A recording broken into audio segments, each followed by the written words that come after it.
चाहती हूँ और अमरोहा की जनता से यही कहूंगी, हाथ उठा करके आशीर्वाद दीजिए, दुआएं दीजिए आदरणीय राहुल गांधी जी और अखिलेश यादव जी को। जिस लड़ाई को, इस देश को बचाने की लड़ाई, संविधान को बचाने की लड़ाई का संकल्प लेकर के ये दोनों निकले हैं, इसको आपको पूरा करना है। आपकी ताकत इनके साथ खड़ी होगी। दोनों हाथ उठा करके तालियां बजा करके राहुल जी और अखिलेश जी का स्वागत कीजिए। बहुत बहुत धन्यवाद। जय हिंद। अब मैं दरख्वास्त करता हूं आप सबसे, तालियां बजाकर अपने महबूब नेता का स्वागत करिए।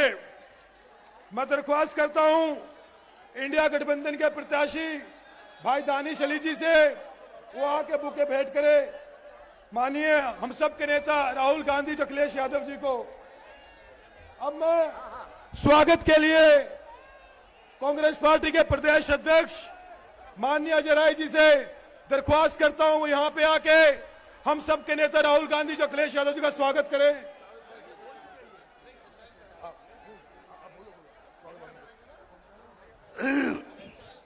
हम सब के नेता आदरणीय राहुल गांधी जी का मैं इस अमरोहा की धरती पर स्वागत करता हूं। इंडिया गठबंधन के हमारे समाजवादी पार्टी के राष्ट्रीय अध्यक्ष आदरणीय अखिलेश यादव जी का इस अमरोहा की धरती पर उत्तर प्रदेश में स्वागत करता हूं। मंच पर उपस्थित हमारे दानिश अली जी जो यहां के प्रत्याशी हैं, निश्चित तौर से मजबूती के साथ आपकी बात लोकसभा में उठाते हैं, हम उनका भी स्वागत करते हैं। समाजवादी पार्टी के हमारे जो कार्यक्रम की अध्यक्षता कर रहे हैं, यहाँ आप सबके लोकप्रिय विधायक आदरणीय महबूब अली साहब का स्वागत करता हूं। सभी मंच पर इंडिया गठबंधन के हमें सभी सबका स्वागत करता हूं। अपने प्रभारी आदरणीय अविनाश पांडे जी का स्वागत करता हूं। सभी साथियों का, हमारी बहनें, सबका स्वागत, अभिनंदन। और ये जो हुजूम सामने खड़ा है, निश्चित तौर से आज अपने नेताओं को सुनने आया है। हम सब लोग मिलकर इंडिया गठबंधन को मजबूत करें। और एक बात आपसे कहना चाहूंगा कि आप कल जो आपने संदेश दिया है, उत्तर प्रदेश की धरती से जो 8 जगह चुनाव हुए हैं, उस 8 जगह चुनाव का जो एक तरफा संदेश गया है कि उत्तर प्रदेश में इंडिया गठबंधन 8 सीट जीत रहा है, इसका संदेश पूरे प्रदेश और देश के अंदर गया है। और आने वाले समय में जो 26 तारीख को आप संदेश दोगे अमरोहा की धरती से, उसका संदेश भी पूरे देश और प्रदेश में जाएगा। जो ताकत आप यहां से देंगे, वो संदेश हमें ताकत देगा, बल देगा। और बनारस की धरती पर नरेंद्र मोदी चुनाव हारेगा, मैं आपको यह विश्वास दिलाता हूं। आप सब लोग ताकत दो, मजबूती दो। इन्हीं बातों के साथ अपने नेताओं का स्वागत करते अपनी बात समाप्त करता हूं। जय हिंद, जय कांग्रेस, जय इंडिया गठबंधन। साथियों, एक साथ नारा लगाएंगे जोर से, राहुल गांधी, अखिलेश यादव, इंडिया गठबंधन। अब मैं आप सबके बीच में इंडिया गठबंधन के प्रत्याशी हम सबके भाई नेता दानिश अली जी को निवेदन करता हूं कि आप सबके बीच में अपनी बात को रखें।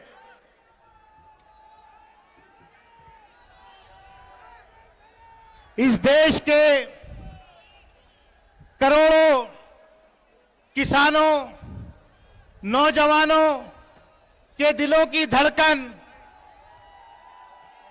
कांग्रेस के पूर्व राष्ट्रीय अध्यक्ष आदरणीय श्री राहुल गांधी जी, समाजवादी पार्टी के राष्ट्रीय अध्यक्ष आदरणीय श्री अखिलेश यादव जी, मंच पे उपस्थित हमारे सदर के विधायक पूर्व मंत्री महबूब अली साहब, विधायक पूर्व मंत्री कमाल अख्तर साहब, समरपाल सिंह जी, समाजवादी पार्टी के जिला अध्यक्ष मस्तराम यादव जी, पूर्व मंत्री जगराम सिंह जी, राहुल कौशिक जी, हाजी छप्पन साहब, अशफाक साहब, अतुल प्रधान जी, और हमारे कांग्रेस के प्रदेश अध्यक्ष अजय राय जी, कांग्रेस के general secretary incharge Avinash Pandey ji, Pramod Tiwari ji, ना मिश्रा जी, हमारे राशिद अलवी साहब, लोकदल के अध्यक्ष सुनील सिंह जी और मंच पे उपस्थित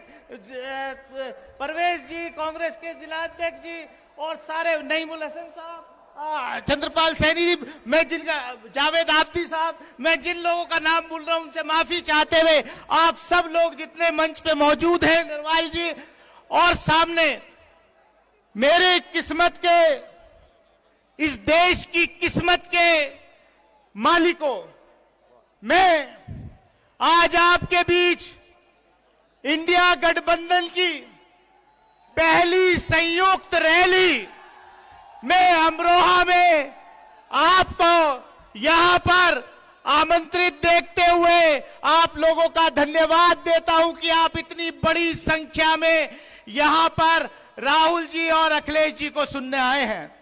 मैं उनके और आपके बीच में दीवार बनना नहीं चाहूंगा, लेकिन एक बात कहना चाहता हूं, अमरोहा लोकसभा क्षेत्र आज केंद्र सरकार की, प्रधानमंत्री जी बीजेपी की आंख की किरकिरी बना हुआ है।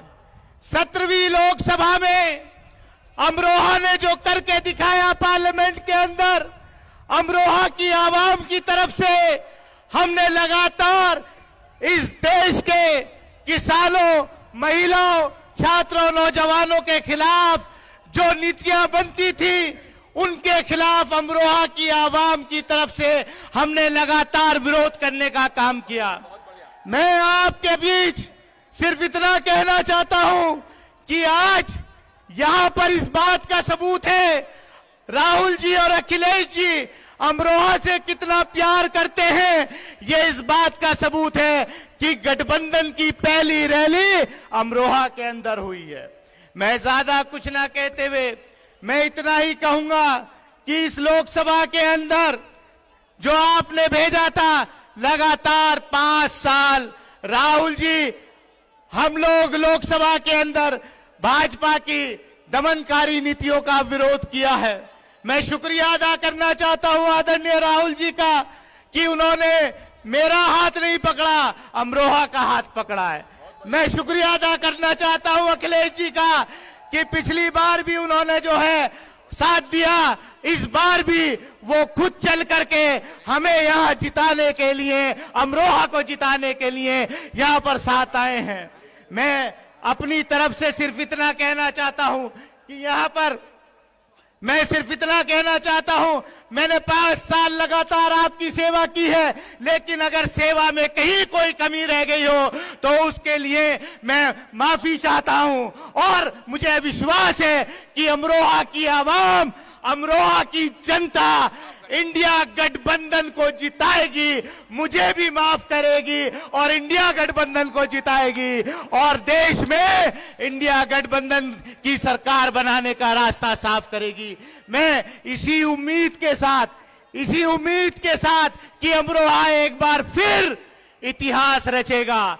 पिछली बार जितने मार्जिन से आप लोगों ने अमरोहा को जिता करके भेजा था, दानिश अली कुछ नहीं है। दानिश अली को अमरोहा की आवाम ने प्यार दिया, इसलिए दानिश अली उस हौसले के साथ पार्लियामेंट के अंदर इस दमनकारी सरकार के खिलाफ लगातार संघर्ष करने का काम किया। और इसीलिए क्योंकि मैं दानिश अली ने संघर्ष किया उस दमनकारी सरकार के खिलाफ, इसलिए दानिश अली को पार्लियामेंट के अंदर गाली भी खानी पड़ी। और यही वजह है कि दानिश अली को हराने के लिए देश के प्रधानमंत्री से लेकर मुख्यमंत्री से लेकर पूरी भारतीय जनता पार्टी यहां पर पूरा घूंटा गाड़े हुए है। लेकिन उसके बावजूद आज ये जो सैलाब दिखाई दे रहा है, ये इस बात का सबूत है कि अमरोहा की जनता 2019 के वाला जो इतिहास है केवल उसको दोहराएगी नहीं, बल्कि उससे ज्यादा मार्जिन से यहां से जिता करके भेजेगी। मैं इन्हीं अल्फाजों के साथ, इसी उम्मीद के साथ कि आप आने वाली 26 तारीख को हाथ के पंजे के आगे वाले निशान के आगे वाला बटन दबाएंगे और केवल दानिश अली को ही नहीं जिताएंगे, राहुल गांधी जी के हाथ मजबूत करेंगे, अखिलेश यादव जी के हाथ मजबूत करेंगे और इंडिया गठबंधन की सरकार बनाने के लिए, इस देश के संविधान को बचाने के लिए, इस देश के लोकतंत्र को बचाने के लिए इंडिया गठबंधन की सरकार बनाएंगे। बहुत बहुत शुक्रिया। जय हिंद, जय भीम, जय भारत, खुदा हाफिज। मैं आपके सामने लोकप्रिय विधायक महबूब जिसे अरे कमाल अख्तर तो रह ही गए थे, मैंने ध्यान ही नहीं दिया। आपको आमंत्रित करता हूं, अपनी बात को रखें। आज हम शुक्रगुजार हैं कि अमन की बस्ती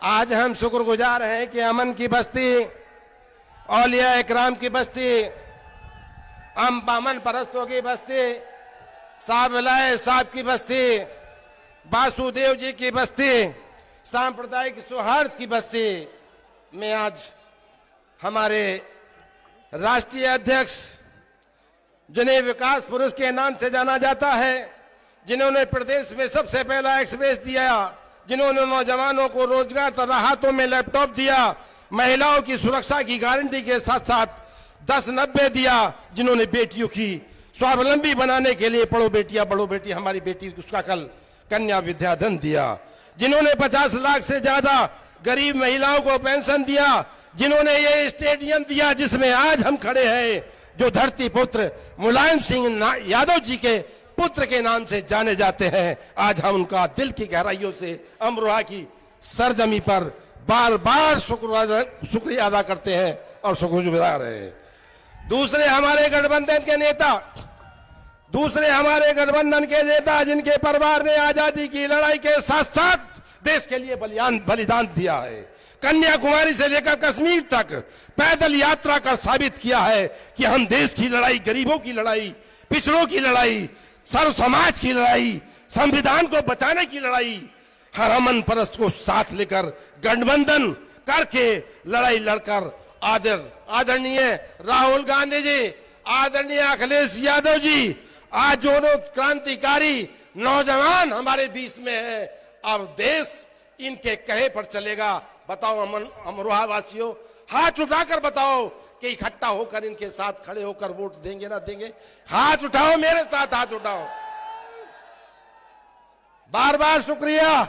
और मैं खासकर राहुल जी से कहना चाहता हूं, आप बड़े नेता, आप हमारे नेता यहां बैठे हैं, ये गठबंधन अमरोहा की सरजमी इतिहास लिखेगी। मैं अपनी जमीन से खुद कह देना चाहता हूं, लिख के ले जाना, 50,000 से कम मैं जिताऊंगा और पार्लियामेंट अपनी विधानसभा से 50,000 से जिताऊंगा मैं, आज लिख कर रख लेना। और पूरी पार्लियामेंट से भी हम जिताने का काम करेंगे। बार बार आपका हमारी सरजमी पर धन्यवाद।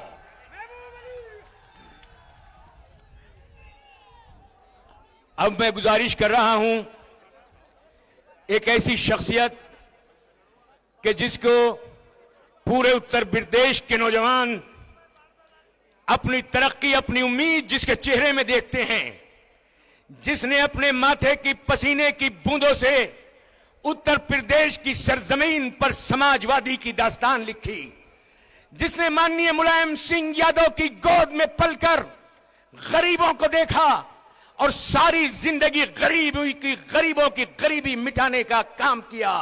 और दोस्तों, यही वजह है कि आज जब उनके हाथ में बागडोर आई और उस बागडोर आने के बाद नौजवान के हाथों से हथौड़ा छीन के लैपटॉप देने का काम किया। मैं गुजारिश कर रहा हूं ऐसे समाजवादी पार्टी के आकाश पे चमकते हुए सूरज श्री अखिलेश यादव जी के वो आए और इसका इस्तकबाल करें।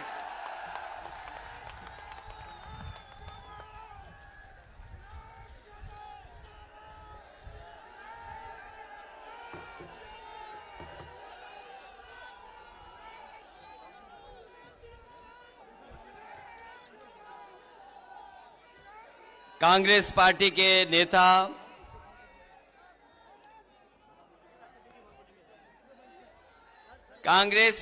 नेता राहुल गांधी जी, मंच पर उपस्थित समाजवादी पार्टी इंडिया गठबंधन के प्रत्याशी सांसद दानिश अली जी, मंच पर उपस्थित जिनकी अध्यक्षता में ये कार्यक्रम हो रहा है, यहां के लोकप्रिय विधायक पूर्व मंत्री महबूब अली साहब, कांग्रेस पार्टी के प्रदेश के अध्यक्ष अजय राय जी, समाजवादी पार्टी के विधायक पूर्व मंत्री कमाल अख्तर जी, विधायक समरपाल सिंह जी, संचालन कर रहे जावेद आबदी जी, पार्टी के जिला अध्यक्ष मस्तराम यादव जी, कांग्रेस पार्टी के वरिष्ठ नेता राज्यसभा में सांसद प्रमोद तिवारी जी, मोना तिवारी जी विधायक, और यहां पर उपस्थित दोनों दलों के सभी हमारे नेता और इस चुनावी जनसभा में उपस्थित हमारे सभी आदरणीय बुजुर्ग, माताएं, बहनें, नौजवान साथी, पत्रकार बंधुओं, मैं सबसे पहले इस चुनावी जनसभा में उपस्थित हमारे गठबंधन के सभी साथियों को बहुत बहुत धन्यवाद और बधाई देना चाहता हूं। ये चुनाव 2024 का चुनाव और इस जगह पर दिखाई दे रहा है कि ऐतिहासिक वोटों से दानिश अली जीत करके जा रहे हैं।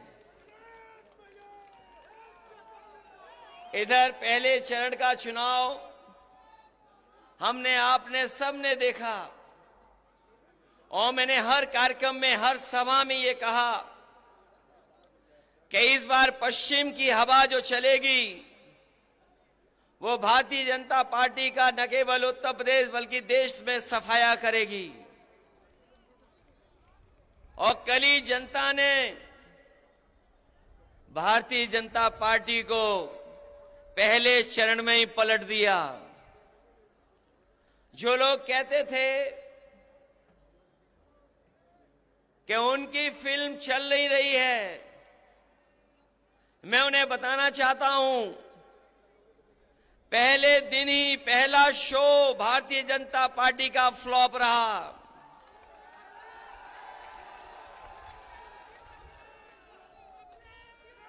उनकी झूठी कहानी कोई सुनना नहीं चाहता। उनके घिसे पिटे डायलॉग अब जनता के बीच में चल नहीं रहे। उनकी सब खिड़कियां खाली हैं, कोई उत्साह नहीं दिखाई दे रहा है। यूपी वाले जब स्वागत करते हैं तो अच्छा स्वागत करते हैं, लेकिन जब विदाई करते हैं तो ढोल नगाड़े से विदाई करते हैं। इस बार तो अमरोहा की ढोलक बज करके भारतीय जनता पार्टी की विदाई होने जा रही है। जो कभी जुमले लेकर के आए थे, जिन्होंने कहा किसान की आय दोगुनी हो जाएगी, आज 10 साल हो गए, बताओ किसी किसान की आय दोगुनी हो गई हो? कोई हमारा बुनकर भाई खुशहाल हो गया हो? हमारे नौजवानों को कहा कि नौकरी देंगे हर साल 2 करोड़। बताओ बेरोजगारी इस तरीके से फैली है और सरकार जानबूझ करके बेरोजगार रखना चाहती है।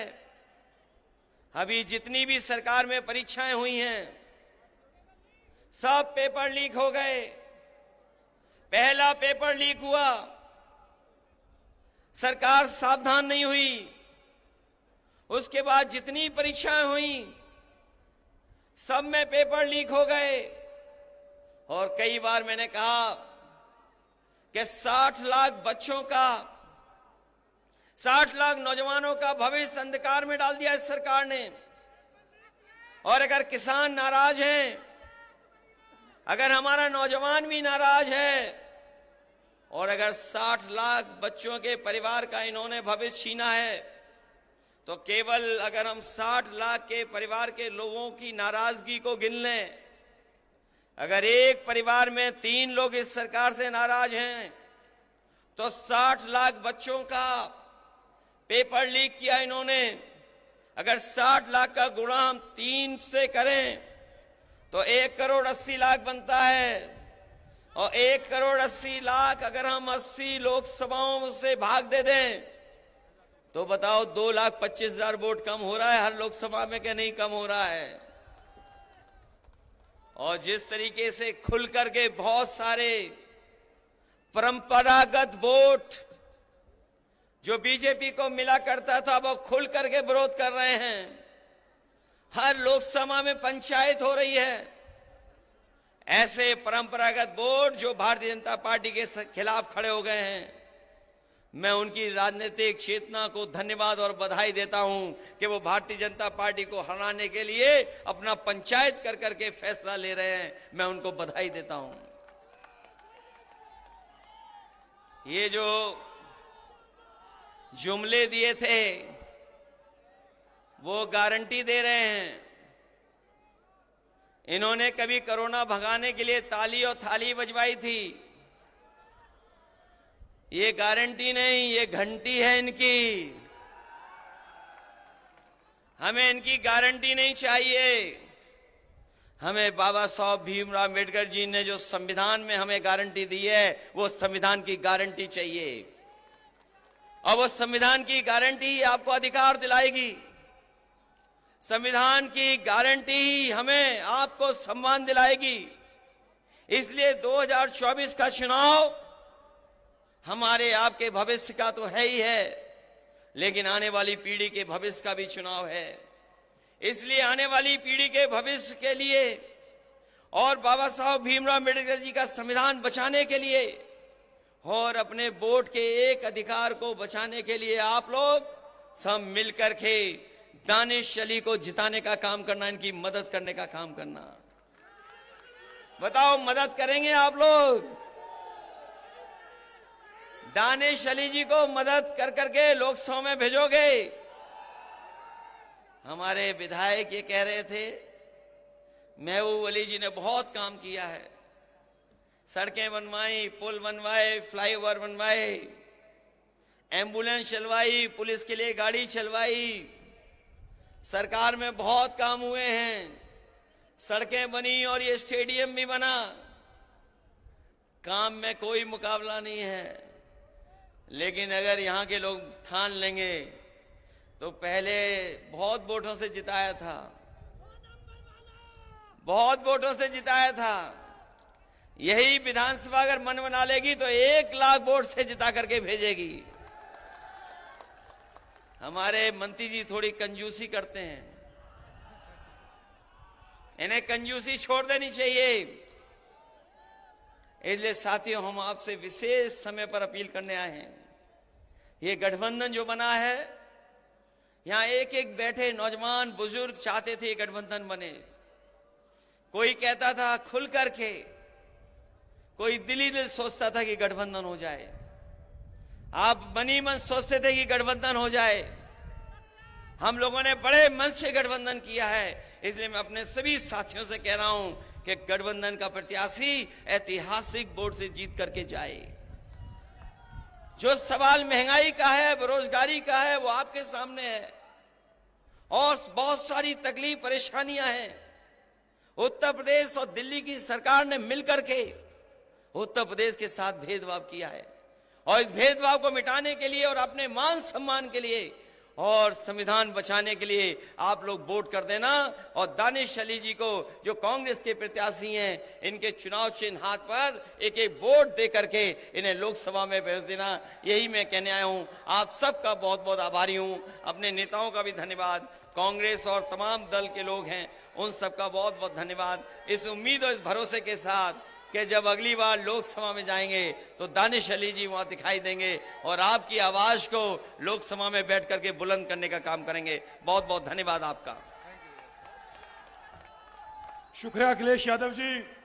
साथियों, अब समय आ चुका है जिसका आप सबको इंतजार था। अब मैं आपके बीच में मां भारती के लाल जननायक राहुल गांधी जी को आमंत्रित करता हूं। राहुल गांधी, राहुल गांधी, अखिलेश यादव, इंडिया गठबंधन।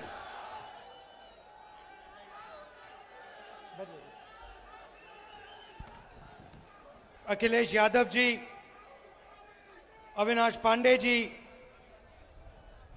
अजय राय जी,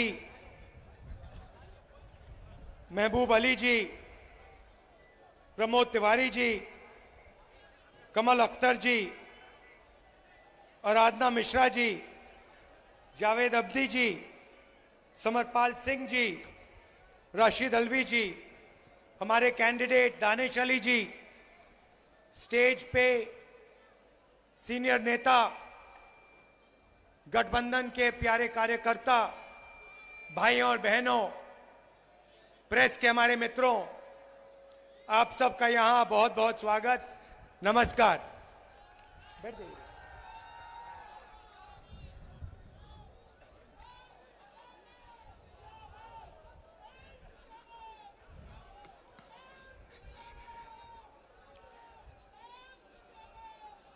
चुनाव में एक तरफ इंडिया गठबंधन और दूसरी तरफ बीजेपी और आरएसएस, ये विचारधारा की लड़ाई है। और पहली बार इंडिया गठबंधन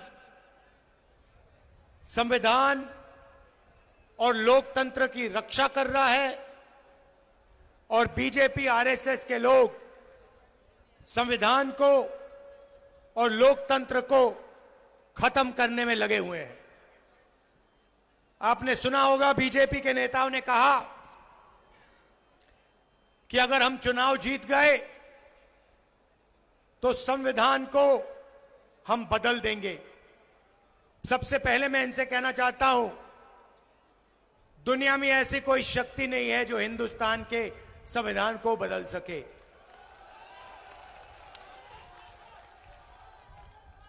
पिछले 10 साल नरेंद्र मोदी जी ने 15-20 अरबपतियों का दबाकर काम किया है। अदानी नाम आपने सुना होगा, सुना है? सुना है। देश के सारे एयरपोर्ट उसको दे दिए, पोर्ट्स दे दिए, बिजली, खदानें, डिफेंस की पूरी इंडस्ट्री दे दी। तरीका बड़ा सिंपल है। एक तरफ आपका ध्यान भटकाते हैं, दूसरी तरफ हिंदुस्तान का पूरा धन इन्हीं 20-25 लोगों को दे देते हैं। पता नहीं आपको मालूम या नहीं, नरेंद्र मोदी जी ने हिंदुस्तान के सबसे अमीर अरबपतियों का 16 लाख करोड़ रुपया कर्जा माफ किया है। आप जानते हो 16 लाख करोड़ कितना होता है? नहीं, बहुत होता है, मगर कितना होता है मैं आपको बताता हूं। हमने किसानों का कर्जा माफ किया था ना जब यूपीए की सरकार थी। अगर आप 25 बार किसानों का कर्जा माफ करो या 25 साल का मनरेगा का पैसा, इन्होंने 10-15 लोगों का कर्जा माफ किया है। आज हालत यह हो गई है कि 22 ऐसे लोग हैं जिनके पास उतना ही धन है जितना 70 करोड़ हिंदुस्तानियों के हाथ में। एक तरफ 22 लोग, दूसरी तरफ 70 करोड़ लोग, और 2 हिंदुस्तान बन गए हैं। और आप देखते हो, हिंदुस्तान का किसान, मजदूर, छोटा व्यापारी रोज देखता है 20-25 अरबपति हैं, जो भी सपना देखना चाहते हैं पूरा कर देते हैं। हवाई जहाज में उड़ते हैं, करोड़ों रुपए की गाड़ियों में घूमते हैं, और बैंक का पूरा पैसा नरेंद्र मोदी जी ने इन लोगों को दिया है। पैसा कहां से आता है? जीएसटी से आता है। आपका पैसा है। आप अगर शर्ट खरीदते हो 500 रुपए की, जितनी जीएसटी आप देते हो उतनी जीएसटी अदानी देता है। आपकी आमदनी हजारों में, उसकी आमदनी हजारों करोड़ों में, मगर जितनी जीएसटी आप देते हो उतनी जीएसटी वो देता है। यह हिंदुस्तान की सच्चाई है। और ये 20-25 बड़े अरबपति चाइना का माल हिंदुस्तान में बेचते हैं। नरेंद्र मोदी एक तरफ मेक इन इंडिया कहता है और दूसरी तरफ जो लोग मेक इन इंडिया कर सकते हैं, छोटे व्यापारी, छोटे बिजनेस वाले, कारीगर, उनके लिए वो नोटबंदी और जीएसटी कर देता है और उनको खत्म कर देता है। उसको कोई मेक इन इंडिया नहीं चाहिए, उसे सिर्फ मेक इन चाइना चाहिए, क्योंकि वो चाहता है कि चाइना का माल हिंदुस्तान में बिके और अरबपतियों का उसका फायदा हो। अब आप मुझसे सवाल पूछोगे इंडिया गठबंधन क्या करेगा? मैंने आपको बोला, एक तरफ 22 लोग, दूसरी तरफ 70 करोड़ लोग। और आप मुझसे पूछोगे ठीक है, आपने हमें बता दिया कमी कहां है, मगर कांग्रेस पार्टी और इंडिया गठबंधन क्या करने जा रही है? बेरोजगारी के बारे में क्या करने जा रही है? गरीबी के बारे में क्या करने जा रही है? किसानों की मदद कैसे करेगी? ये आपके दिल में सवाल है। तो आज मैं आपको इन सवालों के जवाब देने आया हूं और हम साफ बता देते हैं। और मैं आपको आज 3-4 चीजें कहने आया हूं। सबसे पहले गरीबी। नरेंद्र मोदी जी ने लाखों करोड़ रुपए अरबपतियों को दिए। मैं आपको बता रहा हूं, इंडिया गठबंधन जितना पैसा उन्होंने अरबपतियों को दिया है, उतना पैसा हम हिंदुस्तान के गरीबों को देने जा रहे हैं। अच्छा लगे ना लगे, हम ये काम करने वाले हैं। मीडिया वाले कहेंगे कि देखो, अगर किसानों का कर्जा माफ होगा तो किसानों की आदत खराब होगी। कहते थे मनरेगा में मजदूरों की आदत खराब होती है, मगर यह कभी नहीं कहते कि जब नरेंद्र मोदी ने 16 लाख करोड़ रुपए अरबपतियों का कर्जा माफ किया तो उनकी आदत खराब होती है। यह कभी नहीं कहते। तो मैं सिर्फ एक बात कह रहा हूं, अगर उनका कर्जा माफ होगा तो किसानों का भी होगा। अगर उनको पैसा मिलेगा तो मजदूरों को, किसानों को, बेरोजगार युवाओं को भी मिलेगा। तो हमारा पहला कदम, जिसे हम महालक्ष्मी योजना कहते हैं, क्रांतिकारी काम है। दुनिया की किसी भी सरकार ने यह काम नहीं किया आज तक। किसी भी देश की सरकार ने जो हम करने जा रहे हैं यह सोचा भी नहीं है। और मैं आपको बता रहा हूं, जैसे ही हमने यह काम किया, बाकी देशों की सरकार लाइन लगा देंगी और सारी की सारी एक के बाद एक यही क्रांतिकारी काम करना शुरू कर देंगी। लिख के ले लो। तो महालक्ष्मी योजना क्या है? हिंदुस्तान के सारे गरीब परिवारों की हम लिस्ट बनाएंगे। उसमें से आपके भी नाम होंगे। सारे परिवारों की लिस्ट बनेगी और हर गरीब परिवार में हम एक महिला को चुनेंगे। हर गरीब परिवार में से एक महिला को चुनेंगे और फिर हर साल उसके बैंक अकाउंट में कांग्रेस पार्टी 1 लाख रुपया सीधा डाल देगी। 8,500 रुपए महीने के, 1 लाख रुपए साल के, इंडिया गठबंधन ठगाठक हर महीने हजारों करोड़ रुपए हिंदुस्तान के सबसे गरीब परिवारों को सीधा बैंक अकाउंट में जाएगा।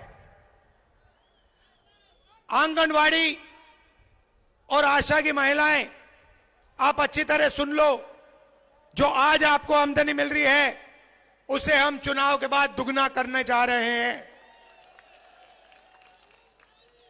अब युवा कहेंगे राहुल जी हमारा क्या होगा? नरेंद्र मोदी, देखो नरेंद्र मोदी जी ने हमें झूठ बोला, 2 करोड़ रोजगार की बात की, 15 लाख रुपए बैंक अकाउंट में डालने की बात की, मगर सीधा हमारे मुंह पे नरेंद्र मोदी ने झूठ बोला।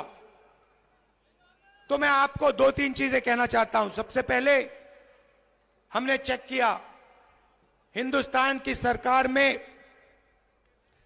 30 लाख खाली पोस्ट पड़ी हुई हैं। सबसे पहला काम, ये जो 30 लाख सरकारी नौकरियां हैं हम आपके हवाले कर देंगे। दूसरा काम, पहले हिंदुस्तान के युवाओं को सेना में रोजगार मिलता था, पेंशन मिलती थी, अगर कुछ होता, शहीद होते तो शहीद का दर्जा मिलता था, कैंटीन मिलती थी। नरेंद्र मोदी जी ने वो सब बंद कर दिया, 2 तरीके के शहीद बना दिए। एक जो नॉर्मल जवान है और दूसरा जिसको आज हम अग्निवीर कहते हैं। शहीद होंगे तो अग्निवीर को शहीद का दर्जा नहीं मिलेगा, उसको कैंटीन नहीं मिलेगी, उसको पेंशन नहीं मिलेगी, उसको ट्रेनिंग 6 महीने की मिलेगी। चाइना का जवान 5 साल ट्रेनिंग करके आएगा और हमारा अग्निवीर 6 महीने की ट्रेनिंग लेकर उसके सामने खड़ा हो जाएगा। नतीजा आपको मालूम है। ये जो अग्निवीर योजना है, हमारी सरकार बनेगी, इसको हम रद्द कर देंगे, उठा के फाड़ के फेंक देंगे। और जैसे पहले होता था, पेंशन मिलेगी, शहीद का दर्जा मिलेगा, कैंटीन मिलेगी। देखिए, ये अग्निवीर योजना सेना नहीं चाहती, ये प्रधानमंत्री का निर्णय है, पीएम ऑफिस ने ये योजना बनाई है। सेना को ये नहीं चाहिए और हम इसको रद्द करने जा रहे हैं। पेपर लीक की बात आप जानते हो, आपको सालों काम करना पड़ता है, पढ़ाई करनी पड़ती है, पेपर के दिन आपको पता लगता है कि पैसा देकर बेईमानों ने पेपर लीक करवा दिया और आप देखते रह गए। हम एक कानून लाएंगे, जिसने भी ये पेपर लीक का काम किया उसे कड़ी सी कड़ी सजा मिलेगी। और ये जो आजकल फैशन बना रखा है कि प्राइवेट कंपनियां पेपर चेक करवा रही हैं, इसको हम बंद करवा देंगे। अब मैंने आपको महालक्ष्मी योजना के बारे में बोला, क्रांतिकारी योजना है। अब मैं आपको युवाओं के लिए एक क्रांतिकारी योजना के बारे में बताना चाह रहा हूं। आप जानते हो, अरबपतियों के बेटे, बड़े बड़े बिजनेसमैन के बेटे जॉब मार्केट में जाने से पहले अप्रेंटिसशिप करते हैं। 6 महीने की उनको नौकरी मिलती है, बड़ी सी बड़ी कंपनी में जाते हैं, ट्रेनिंग मिलती है, बैंक में पैसा आता है और फिर वो परमानेंट जॉब में जाते हैं। मगर ये सुविधा हिंदुस्तान के बेरोजगार युवाओं को कभी नहीं मिली। बड़े बड़े अरबपति अपने बेटे को अपनी कंपनी में अप्रेंटिसशिप करवाते हैं, मगर हमारे युवा भड़कते रहते हैं, सड़क पे घूमते रहते हैं। तो हमने एक नई योजना लाई है, इसका नाम पहली नौकरी पक्की, पहली नौकरी पक्की। हिंदुस्तान के सारे ग्रेजुएट्स, यूनिवर्सिटी के ग्रेजुएट, कॉलेज के ग्रेजुएट, डिप्लोमा होल्डर्स, आप सुन लो, यह आपके लिए योजना है। इससे आपकी जिंदगी बदलने जा रही है। तूफान आने वाला है। प्राइवेट कंपनियों में, हिंदुस्तान के पब्लिक सेक्टर में और सरकारी ऑफिसेज में हम हिंदुस्तान के ग्रेजुएट्स को अप्रेंटिसशिप का अधिकार देने जा रहे हैं। मतलब अगर आपने हिंदुस्तान की सरकार से अप्रेंटिसशिप मतलब 1 साल की नौकरी मांगी तो यह आपका अधिकार है, सरकार आपको मना नहीं कर सकती। 1 साल की नौकरी मिलेगी, उसमें आपकी ट्रेनिंग होगी। प्राइवेट सेक्टर में, पब्लिक सेक्टर में, BHEL, HAL जैसे कंपनियों में, सरकारी ऑफिसेज में 1 साल आपकी ट्रेनिंग होगी। 1 साल में आपके बैंक अकाउंट में सरकार 1 लाख रुपया, 8,500 रुपए हर महीने खटाखट डालेगी।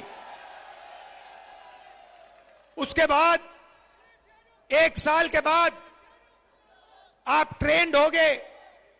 हिंदुस्तान के पास एक ट्रेंड वर्कफोर्स होगी और अगर आपने अच्छा काम किया तो आपकी नौकरी पक्की हो जाएगी।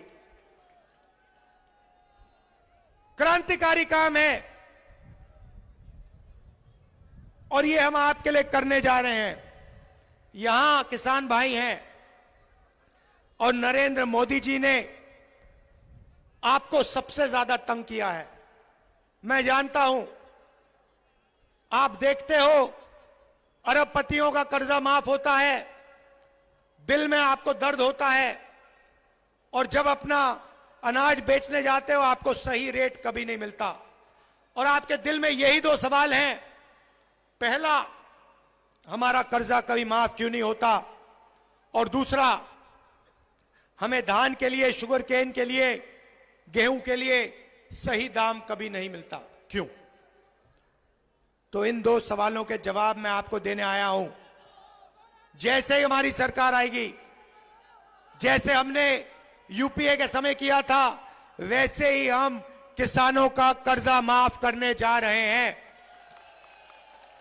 और सिर्फ एक बार नहीं भाई, हम किसानों का एक कमीशन बैठाएंगे और जब भी किसानों को कर्जा माफी की जरूरत होगी वो कमीशन किसानों का कर्जा माफ करेगा। और दूसरा काम, ऐतिहासिक और क्रांतिकारी काम, पहली बार हिंदुस्तान में किसानों को कानूनी मिनिमम सपोर्ट प्राइस MSP दी जा रही है। सारे के सारे किसानों को मिनिमम सपोर्ट प्राइस, कानूनी minimum support price Congress party और इंडिया गठबंधन देने जा रहा है। अब यहां मजदूर बैठे हैं, खड़े हैं, आप कहोगे गरीबों के लिए आपने काम किया, किसानों के लिए काम किया, मजदूरों का क्या होगा? सबसे पहले महालक्ष्मी योजना में आपका फायदा होगा। आपके बैंक अकाउंट में हर साल 1 लाख रुपया आएगा। मगर हम बात वहां नहीं रोकेंगे।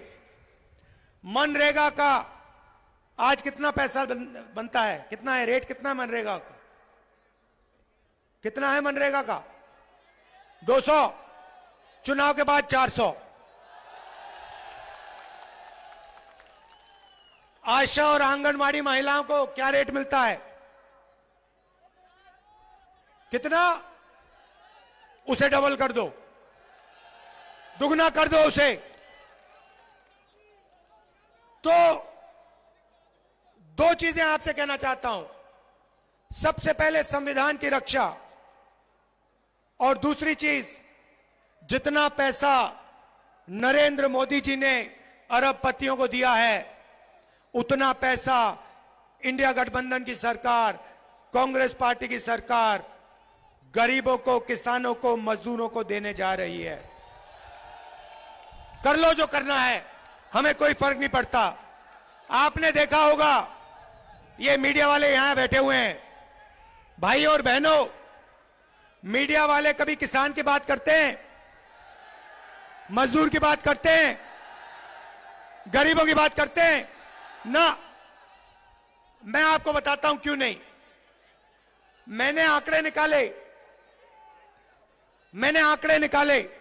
भाई और बहनों, हिंदुस्तान में पिछड़े वर्ग के कितने लोग?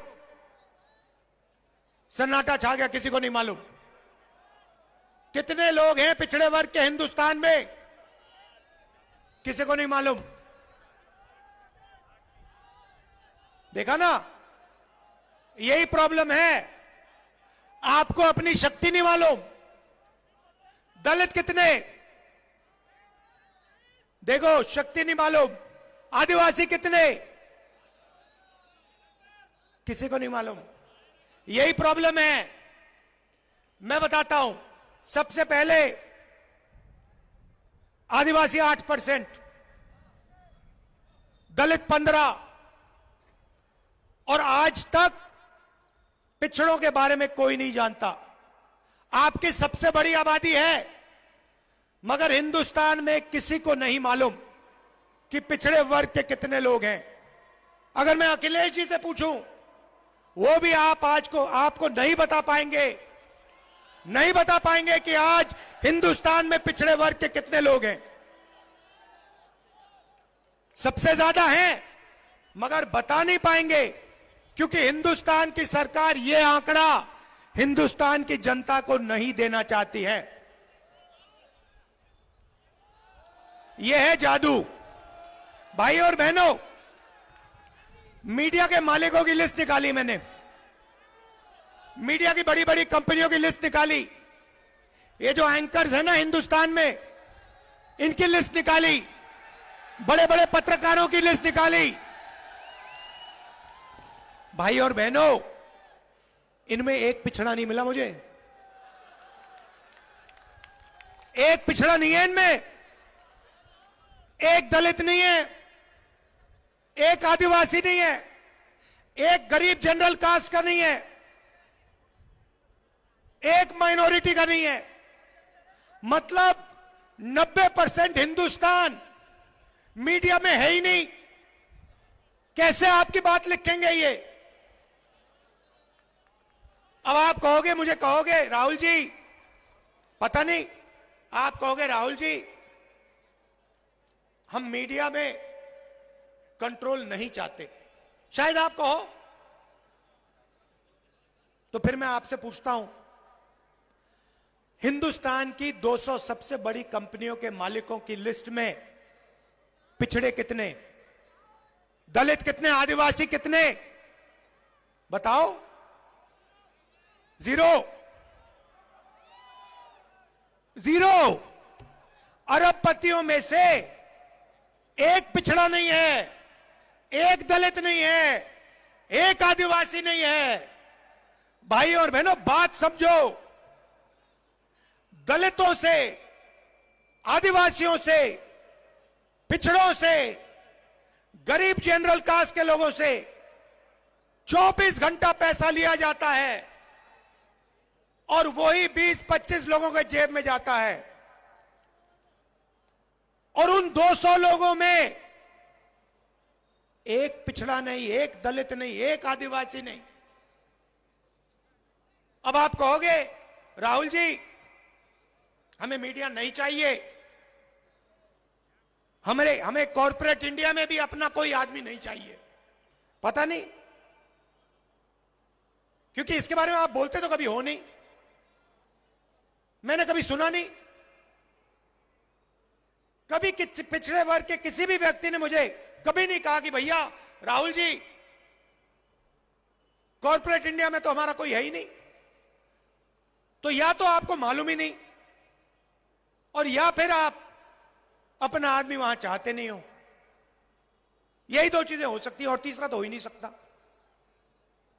तो फिर मैं आपसे कहूंगा ठीक है भैया, आप कॉर्पोरेट इंडिया में नहीं चाहते, आप मीडिया में नहीं चाहते, आप प्राइवेट अस्पताल नहीं चलाने चाहते, आप प्राइवेट कॉलेज यूनिवर्सिटी नहीं चलाना चाहते, सरकार में तो भागीदारी चाहते हो ना, या वो भी नहीं चाहते? वो भी नहीं चाहते तो चलो फिर छोड़ते हैं भैया, पूरा का पूरा इनको दे दो, चलते हैं घर। अब मैंने आंकड़े निकाले, हिंदुस्तान को 90 लोग चलाते हैं। अखिलेश जी आपके चीफ मिनिस्टर थे यूपी के, थे नहीं थे? मगर सच्चाई मैं आपको बता देता हूं, अखिलेश जी चीफ मिनिस्टर थे, मगर सरकार को ब्यूरोक्रेसी चलाती है, आईएएस अफसर चलाते हैं, क्योंकि अंत में ब्यूरोक्रेसी चीफ मिनिस्टर को, मंत्रियों को निर्णय देते हैं। और यही दिल्ली में हो रहा है। आप सोचते हो कि नरेंद्र मोदी सरकार चलाता है, नरेंद्र मोदी सरकार नहीं चलाता, 90 लोग सरकार चलाते हैं। 90 लोग सरकार चलाते हैं, उनको आईएएस अफसर कहा जाता है। बजट का पूरा निर्णय वो लेते हैं। अब मैं आपसे सवाल पूछता हूं, 90 अफसरों में से जो रेलवे का बजट, डिफेंस का बजट, उत्तर प्रदेश को कितना पैसा मिलेगा, छत्तीसगढ़ को कितना जाएगा, जीएसटी कैसे बनेगी, मनरेगा कैसे बनेगा, ये सारे के सारे निर्णय 90 लोग लेते हैं। प्रधानमंत्री, चीफ मिनिस्टर फाइनल डिसीजन जरूर लेता है, साइन जरूर करता है, मगर ये 90 लोग हिंदुस्तान की सरकार को चलाते हैं। अब मैं आपसे पूछता हूं, 90 में से पिछड़े कितने? वो देखो एक आदमी होशियार है वहां पे, वो ये कर रहा है। भाई और बहनों, 90 में से 3 आपके, 3 आपके, आपकी आबादी कम से कम 50%, और 90 में से 3 आपके, आदिवासियों की आबादी 8%, 90 में से 1 उनका, दलितों की आबादी 15%, 90 में से 3 उनके। मगर यह जरूरी नहीं है, जरूरी आंकड़ा मैं अब आपको देने जा रहा हूं। अगर हिंदुस्तान की सरकार 100 रुपए खर्च करती है, अगर हिंदुस्तान की सरकार 100 रुपए खर्च करती है, तो ओबीसी अफसर 5 रुपए का निर्णय लेते हैं। फिर से कहता हूं, अगर हिंदुस्तान की सरकार बजट में 100 रुपए खर्च करती है, ओबीसी अफसर 5 रुपए का निर्णय लेते हैं। दलित अफसर 100 रुपए में से 1 रुपया, और आदिवासी अफसर 100 रुपए में से 10 पैसा। इन सबको जोड़ो, आपकी आबादी 73% है। 73% लोग 100 रुपए में से 6 रुपया 10 पैसा का निर्णय लेते हैं। आपको लग रहा है कि आपके साथ अन्याय हो रहा है, मगर कितना और कैसा अन्याय हो रहा है वो आपको बात समझ नहीं आ रही। वो आज मैंने आपके सामने रखी है। अब आप कहोगे राहुल गांधी ने समस्या तो बता दी मगर इलाज नहीं बताया,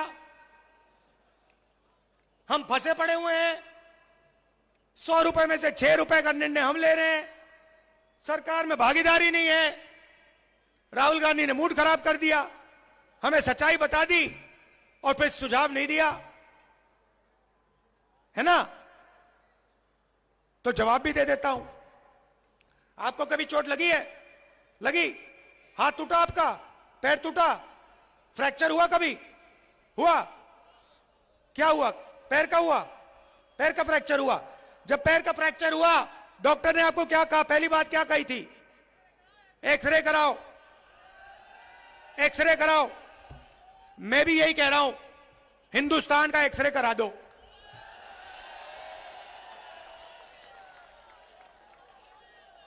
हिंदुस्तान का एक्सरे करा दो और पता लगा दो कि हिंदुस्तान की संस्थाओं में, सरकार में, बड़ी बड़ी कंपनियों में, प्राइवेट अस्पतालों में, प्राइवेट कॉलेज यूनिवर्सिटी में हिंदुस्तान की 90% आबादी में से कितने लोग हैं?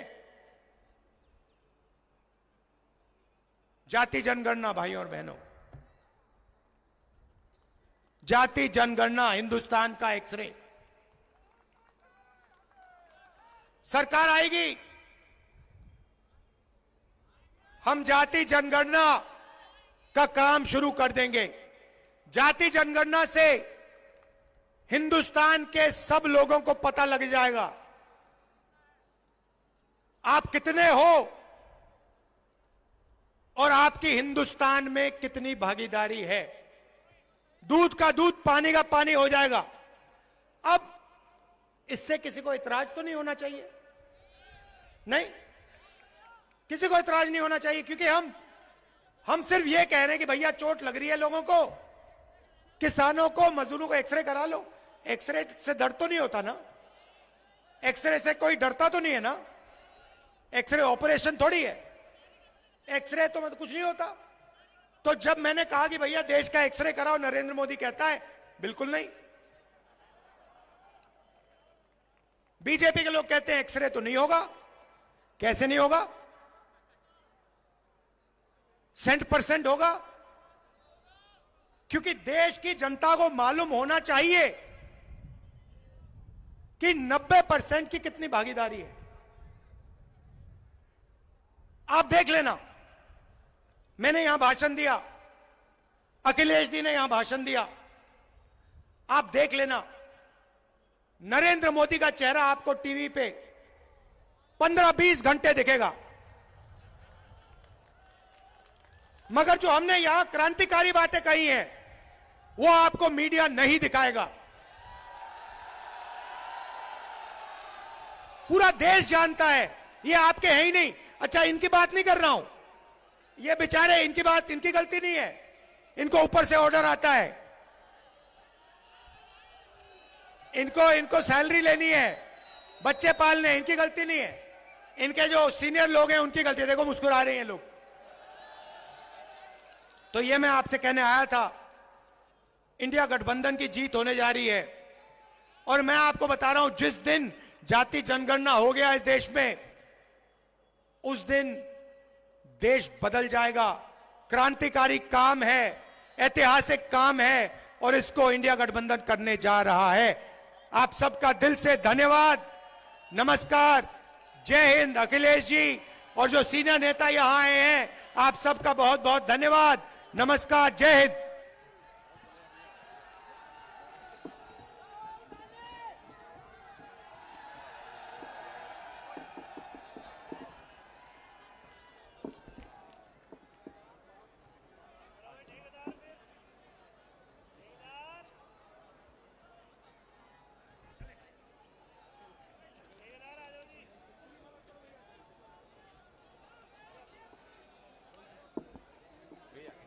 मुरादाबाद की बधाई आपको।